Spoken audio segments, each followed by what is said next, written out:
Ito na yung tutorial sa C programming. So ituturo ko yung program structure ng ng C.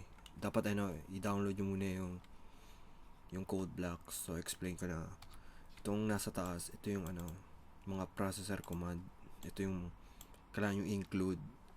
I-include nyo to kasi para magamit natin yung mga function na printf. So yung function naman, ito sabihin ito yung mag-start ng code. Ito yung main function. Dito mag-start yung code natin. Ano yung variable? So yung variable parang ito int, tas i-equal nyo siya sa kung anong value. Ibig sabihin ng int number siya, integers.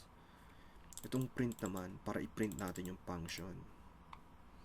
Tapos yung return 0, kapag nirun natin yung program, yung main, ibabalik niya yung 0. Kapag binalik niya hindi 0, ibig sabihin may error yung natin, program natin. Ayun yung ibig sabihin ng return 0 dito. Ito yung sa program structure ng C. Madali lang, tandaan lang to. Ito yung pinaka basic. So pag nirun natin, ayan, hello world 2019. Ayun, yun. Ito yun, tandaan nyo yun.